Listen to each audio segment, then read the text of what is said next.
নমস্কার, কেমন আছো সবাই? আশা করছি সকলেই ভালো আছো। আমি অপুর সংসারে নতুন একটি ভিডিওতে সবাইকে স্বাগত জানাই। রবিবার, এখন বাজে সকাল 7টা। 7টার সময় এসেই আগে রান্নাঘরে এই যে একটা টমাটার দিয়েছি আমি এখানে পোড়া, আর এই দিকটায় 2 কাপ চা বানাচ্ছি, চা বসিয়েছি। আর এদিকে ঝটপট আমাকে কেটে দিয়েছে ভেন্ডি। সকালে ব্রেকফাস্টের জন্য হবে ভেন্ডি ভাজা, আর দুপুরে আমি বানাবো আজকে বিরিয়ানি। তো তার জন্য আগে আমি তৈরি করব চাটনি। তবে চাটনিটা আজকে আমি একটু নতুনভাবে তৈরি করতে চাইছি। মানে অন্যান্য দিন আমি টমাটোটা কাঁচাই দিয়ে দিই বা দই দিয়ে করি, আজ দই দেব না। আর হারা ধনিয়ার চাটনি না হলে আমার ছেলেরা কিন্তু বিরিয়ানি খেতে চায় না, মানে ওদের পছন্দ হয় না অতটা। তো এই যে অনেকটা ধনিয়া পাতা কেটে ফ্রিজেই রাখা ছিল, ফ্রিজ থেকে বের করে নিয়ে এসেছি। এই দেখো চাটনি, আমি 2টো টমাটার পুড়িয়ে নিয়েছিলাম, তার মধ্যে 4 থেকে 5 কোয়া রসুন দিয়েছি, 1 টুকরা আদা দিয়েছি, আর দিয়েছি ভাজা শুকনো লঙ্কা আর একটুখানি জিরা। এই দিয়ে কিন্তু আমি চাটনিটা তৈরি করেছি। আমি চাটনিটার মধ্যে কি কি দিয়েছি ভিডিওর ক্লিপটা নিয়েছিলাম, কিন্তু জানি না সেই ভিডিও ক্লিপটা ডিলিট হয়ে গেল কি করে, তাই তোমাদেরকে মুখে বলে দিয়েছি। আর এদিকে ওর বাপির জন্য আমি টিফিন তৈরি করছি, আর দিদিও চলে এসেছে কাজে। যেহেতু আজকে আমি নিজেই তো কাজ শুরু করেছি লেটে, 7টায় রান্নাঘরে এসেছি। তো ভেন্ডি ভাজা হয়ে গেছে, এই যে রুটি করছি। দিদি ঝাড়ু উপর থেকে ঝাড়ু দিয়ে আমি বললাম যে তুমি আগে ঝাড়ুটা দিয়ে নাও দিদি, কারণ কি এখন দেখো বেজে গেছে 8টার বেশি। মানে আমি রান্নাঘরে এসেছি 7টার পরেই, তো এখন 8টার বেশি বেজে গেছে।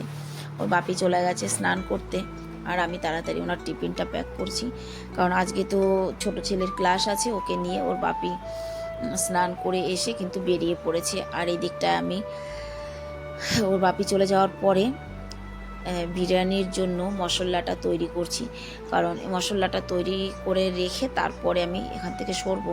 মানে আমি না সরলে দিদি কাজ করতে পারছে না, সত্যি কথা। অন্যান্য দিন কিন্তু এই টাইমে আমার প্রায় রান্না কমপ্লিট হয়ে যায়। এদিকে ঘড়ির কাঁটা কিন্তু হু হু করে দৌড়ে চলে যাচ্ছে, 9টা পার হয়ে গেছে। পেঁয়াজ, আদা আর রসুন এটার একটা পেস্ট বানিয়ে নেব। পেঁয়াজ, আদা, রসুনের পেস্ট বানিয়ে রান্নাঘর খালি করে দিয়ে আমি কিন্তু জামা কাপড় চেঞ্জ করে এই যে বেরিয়ে পড়েছি। মাংস আনতে যাব, আর দিদি কিন্তু ছাদে কাপড় কাচ্ছে, বাইরের থেকে গেটটা লাগিয়ে দিয়ে যাই। দিদি জামা কাপড় কাচুক, আমি গিয়ে মাংসটা নিয়ে আসি। অ্যাকচুয়ালি আমি ঘর থেকে বেরিয়েছি মাংসের দোকানে যাব, ইতিমধ্যে বাপি ফোন করে বললো তুমি রাস্তায় এগিয়ে আসো, আমি মাংসটা কিনে দিয়ে যাচ্ছি। মাংসটা নিয়ে যখন ফিরছিলাম আজকে আবার একটা গাছ পেয়েছি, গাছটাকে তুলে নিয়ে চলে এসেছি। তো আমি চলেও এসেছি বাড়িতে মাংস নিয়ে। এখন কিন্তু ঘড়ির কাঁটা 10টার কাছাকাছি, মানে 9:30 পেরিয়ে গেছে। এই মাংসের থেকে 3 থেকে 4 পিস মাংস আমি ছোট ছেলের জন্য তুলে রাখলাম। ও কি একটা রেসিপি বানাবে, বেশ কিছুদিন থেকে আমাকে বলে যাচ্ছে মা আমার একটুখানি চিকেন চাই, ও কি একটা শিখেছে সেটা বানাবে। যাই হোক, এখান থেকে 3 থেকে 4 পিস ওর জন্য তুলে রাখলাম। আর এদিকে মাংসটা কিন্তু খুব সুন্দর করে আমি ধুয়ে যে তুলে নিচ্ছি, কারণ আমি এখনও কিন্তু স্নান করিনি। মাংসটাকে আমি ম্যারিনেট করে রেখে তারপরে যাব স্নানে, যেহেতু মশলাটা করাই রয়েছে। আর ওই দেখো দিদিও উপর থেকে পোছা লাগিয়ে চলে এসেছে, মানে দিদির উপরের কাজ শেষ হয়ে গেছে। এবার আমি মাংসের মধ্যে এই যে দই দই আর এই যে বানিয়ে রাখা যে মশলাটা, আদা, পেঁয়াজ আর রসুনের পেস্ট, এটা দিয়ে দিচ্ছি। আর এতটাই গরম লাগছে জানো তো, বৃষ্টি পড়ছে কিন্তু বাইরে, ঝিরিঝিরি বৃষ্টি পড়ছে, তার মধ্যে প্রচণ্ড গরম লাগছে। এবার দিদি কিন্তু রেগে যাচ্ছে, দিদি তুমি রান্নাঘর খালি করে দাওনি এখনও, রান্নাঘর থেকে সরোনি এখনও। ব্যাস আমার হয়ে গেছে, আমি সরেই যাব। মাংসটাকে সুন্দর করে ম্যারিনেট করলাম। এর মধ্যে মানে আমি তো হলুদটা দিই না, লঙ্কার গুঁড়ি আর হচ্ছে লবণ।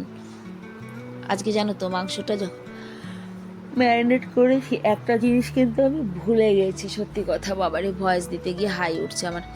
যাই হোক, স্নানের আগে আবার ছাদে এলাম। এই গাছ মানে উচ্ছে গাছটা লাগাবো, আর যখন সকালবেলা আদা কাটছিলাম দেখলাম আদায় বোক ছেড়েছে, তো সেখান থেকে একটু একটু করে আদা কেটে রেখে দিয়েছিলাম, যেগুলো গামলার মধ্যে দিয়ে দেবো করে। তো ওগুলো গামলার মধ্যে লাগিয়ে দিয়েছি, আর একটু গাছে জল দিয়ে যাব। দিদি জামা কাপড় কেচে মেলে দিয়ে গেছে ছাদে। আজকে সকালবেলা এসে ছাদে মানে গাছে জল দিইনি, শুধু ব্রাশ করে চলে গেছিলাম। তো এখন যদি একটু জল দিয়ে না যাই, মানে এই যে বৃষ্টি হচ্ছে ফোটা ফোটে, এতে কোনো কাজ হবে না, বিকেল পর্যন্ত গাছপাতা একদম নেতিয়ে যাবে। যাই হোক, ছাদ বাগানে গাছে জল দিয়ে গাছ লাগিয়ে চলে এসেছি। এই যে গতকালকের ধোয়া জামা কাপড় বালতি ভর্তি করে রেখে দিয়েছিলাম, এগুলোকে গুছিয়ে নিই। এই যে আমার বড় খোকা এখনও ঘুমোচ্ছে, দেখো 10টার বেশি, 10:30 বাজে কিন্তু এখন। ঠিক আছে, আমার এখনও স্নান হয়নি, ও ঘুমোচ্ছে। ছোটো ছেলে তো চলে গেছে ক্লাসে, তো ভাবলাম জামা কাপড়গুলো আগে গুছিয়ে বিছানাটা খালি করে দিয়ে নিই, তারপরে স্নান করতে যাব। কারণ স্নান করে সিধা চলে যাব রান্নাঘরে। তো চলে এসেছি আমি স্নান দেনান সেরে একেবারে রান্নাঘরে। ভাবলাম ঝিরিঝিরি বৃষ্টি পড়ছে, আজকে একটু শাড়ি পরি। শাড়িটা তো পরেছি বাপু, কিন্তু এত গরম লাগছে, এত উমাস, সেটা আর ভাষায় বলে প্রকাশ করতে পারছি না।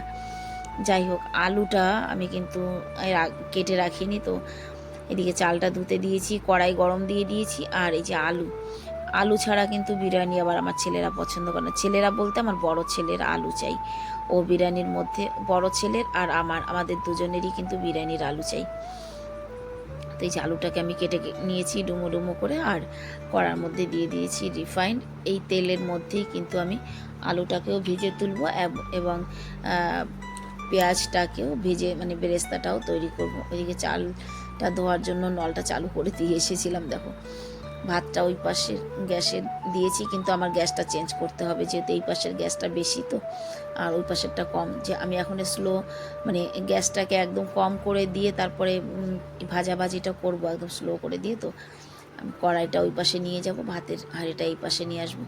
তখন বললাম না যে মাংস ম্যারিনেট করতে গিয়ে একটা জিনিস ভুলে গেছি আমি, সেটা হচ্ছে গরম মশলা। আরে গরম মশলা ছাড়া কি আর বিরিয়ানি হয় বলো তো?